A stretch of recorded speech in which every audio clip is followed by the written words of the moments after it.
Hi guys, thanks for stopping by my channel. Today we are going to be chatting about my February TBR.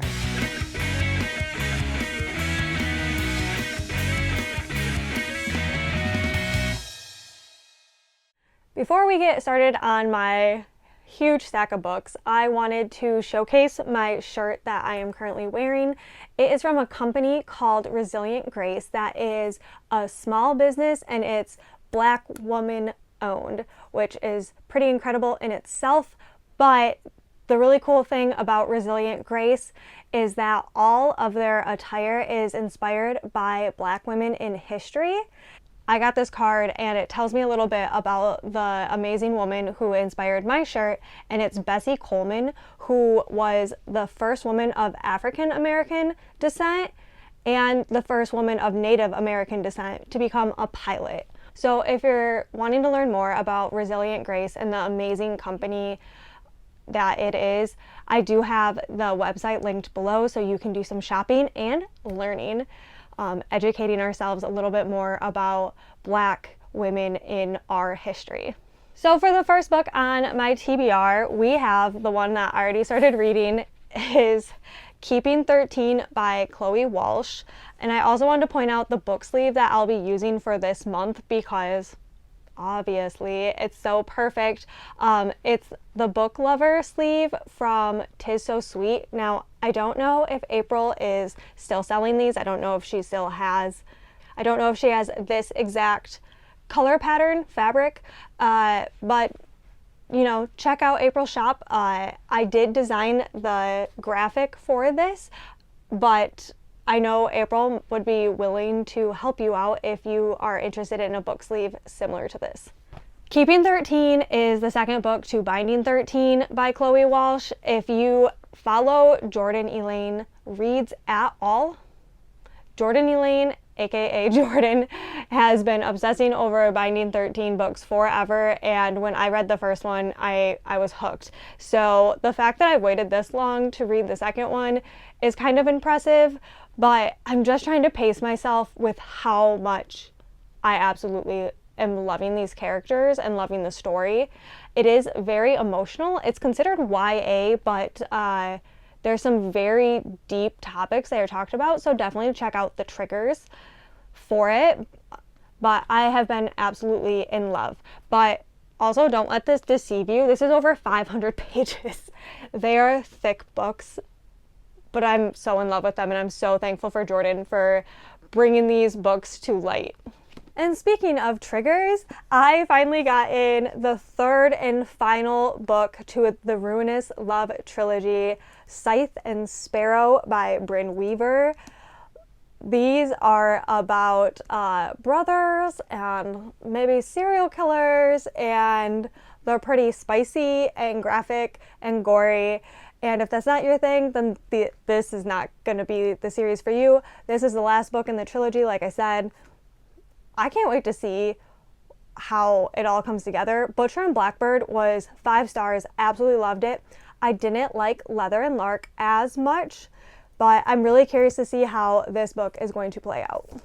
My next book I want to read is Emily Wilde's Encyclopedia of Fairies. I was gifted this book by my amazing friend Yvette, and she said it's wintry vibes, so it's still very much winter here in Michigan. So I'm hoping this makes me feel a little bit better, because pretty much after February, the blahness of the weather is just hard for us Midwesterners and pretty much anybody that receives a lot of like cloudy, snowy days. I'm hoping this brings a little bit magic into my season and gets me away from that seasonal depression. Next, I have another book that is continuing in kind of, well, I guess it's technically a duology. I was going to say a series, but it's Maybe Now by Colleen Hoover. I know Colleen Hoover is not everybody's favorite, but I like her writing, and I think it's so easy to read. It normally only takes me like 2-3 days tops to read a Colleen Hoover book. Maybe Now is the second book to Maybe Someday by Colleen Hoover, and I honestly was not expecting to like the first book so much. I have read the novella in between it wasn't, I did not care for it. It really wasn't the depth I wanted, but because it was based on another character, it kind of made sense. So if you want to save yourself from buying the novella, save yourself. But I loved Maybe Someday. So I'm very happy that like well over a year later, I'm finally going to finish how their story ends. The reason I did like this is it's a different type of love language that has to be expressed. I know it's not going to be for everybody because there are some cheating tendencies without like saying too much, but it's very complex and I love emotionally complex characters and situations. Now, that book is not to be confused with Someday Maybe. I got this book from Book of the Month and I have been wanting to read it for so long. This book is also not going to be for everybody. Wow, I'm sensing a theme. Do you think I like emotionally impacting stories? Yes. Apparently I'm in like my deep soul searching emotional era. Someday Maybe is about a woman who lost her husband to suicide. And that right there is a very heavy topic. Just to read you a little bit of a blurb from this book so you have a little bit of an idea of where this might go. It says, Someday Maybe is a stunning and witty debut novel about a young woman's emotional journey through unimaginable loss, pulled along with her tight-knit Nigerian family, a posse of new friends, and the love and laughter she shared with her husband. I have heard that this book wrecked people, so I can't wait to see how this is going to tear me apart and build me back together. Next is a book I've been wanting to read since it came out, and life just got in the way. I'm finally going to make a priority for it this month, and that is 5 Broken Blades by Mia Corlin. This is a trilogy, I think. I think it's a trilogy. I might be wrong on that. That I have just heard really great things about, but I actually haven't seen like a lot of close people talk about it. First off, I mean, the stenciled edges are just insane. Also, the beautiful art on the inside. And the second book is out, and I think the third book is coming out later this year. So my goal would be to try to finish the first 2 books before the third one comes out. I could be wrong, but I think I'm correct. I'll correct myself otherwise. This book just seems like it's going to be a very adventurous and scheming type fantasy, and I'm really excited for it.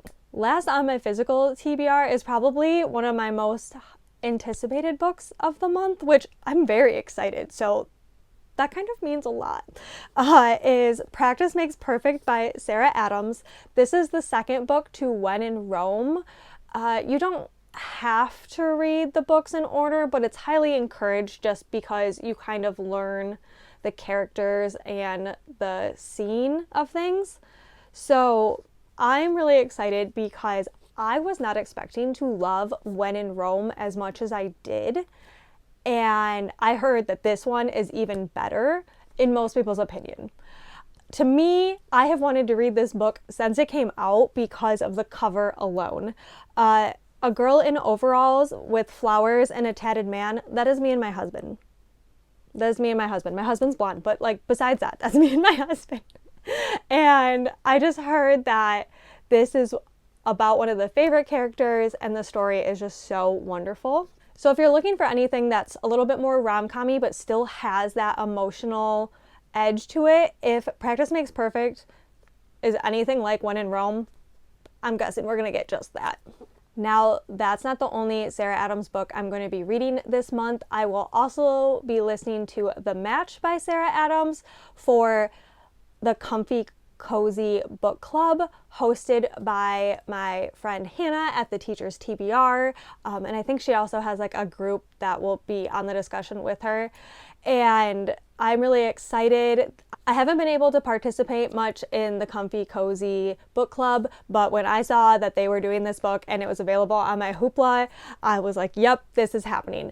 And I can't wait to participate in that. I'll have that linked below as well.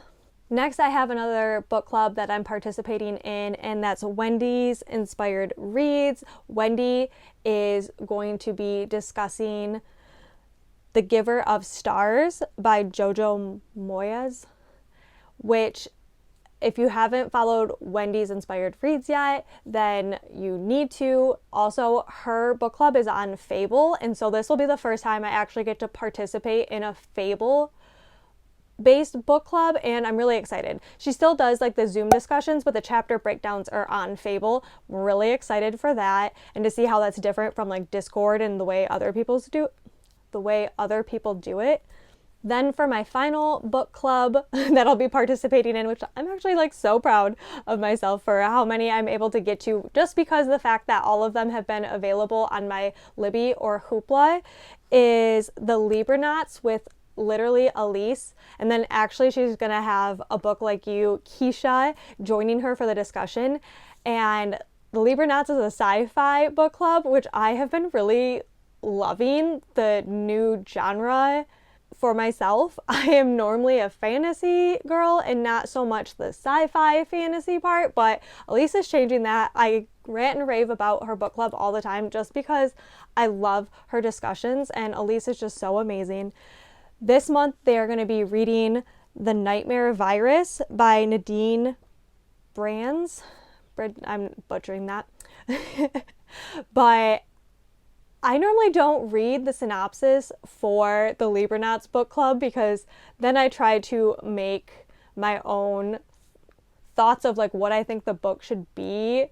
So I've just been going in blind to a lot of the books. However, the Nightmare Virus is pretty much what it sounds like. There's a virus taking over people's nightmares. And this sounds absolutely so intriguing to me. I am very excited about this one. Technically, I do have another book club pick. It's for the Spark Society, my Patreon book club. And we will be reading Rebel Witch, which is the second book to Heartless Hunter. This is bonus content, but Rebel Witch comes out the middle of this month. So I don't think we'll be discussing it technically until March, but I plan on reading it pretty much as soon as it comes out. Heartless Hunter was such an easy, but like easy because it was like a fast read, but I loved how different the magic system is, and it's a duology, so I can't wait to see how this is all going to wrap up in this next book. I have had a couple friends who have had arcs of it, and I've only heard great things, so I can't wait to read Rebel Witch this month as well. Sometime last year I was looking for a motocross romance or some kind of dirt bike romance because my husband and I love Supercross, and my husband used to race dirt bikes. He still rides and all of that, and so I love like that sport, and I was curious if there were any like dirt bike romances out there for that kind of sports romance. And really the only one I was able to find was this book called Burnout. I saw that the book was on Kindle Unlimited and I really wanted to read it, but then I saw that the audiobook was narrated by Teddy Hamilton, who also does the voice of Xaden Ryerson from Fourth Wing. So yeah, I bought it. The audio was actually on sale, so I think it was only like $5 or $6. So I splurged and got myself the audio too. So I'm not sure if I will read it on my Kindle tandemly with the audiobook or just do the audiobook. I am excited because this is like a sub niche genre that I would really like to see more people do, because I love Supercross, dirt bikes, and all of that so much. And then last but not least, definitely not the least, is The Fall Risk by Abby Jimenez. If you have Kindle Unlimited, you are able to read The Fall Risk by Abby Jimenez right now. So I know, if you want to take off, bye. I know, Abby Jimenez coming out with a short story and it coming out right before Valentine's Day. Yep, I'll take it. Otherwise, you do have to wait until March if you don't have Kindle Unlimited. Now that I got my Kindle for Christmas, I have been trying to do more Kindle Unlimited books and save on buying physical books. We won't talk about how that's going, but I'm very happy I have Kindle Unlimited so that I can read this, because Abby Jimenez is probably my favorite romance author out there. But yeah, so I'm excited for her short story, and it's small. Like I say every time, this is a huge list. I have no idea if I'm going to get through it. I will say romance I can read in a couple days. Typically. Life is crazy. This is a shorter month. We'll see how I do. But there's really not any books that I want to cut from my TBR, like, prioritize. So we'll see how this goes. But thank you guys so much for watching. If you haven't liked, commented, and subscribed yet, please do. It really means so much to me and my channel. But if you made it all the way through this far, leave some heart emojis for me. I would love to see the love from you guys, and I want to give it right back. I hope you guys all have an amazing February, and I'll see you next time. Bye!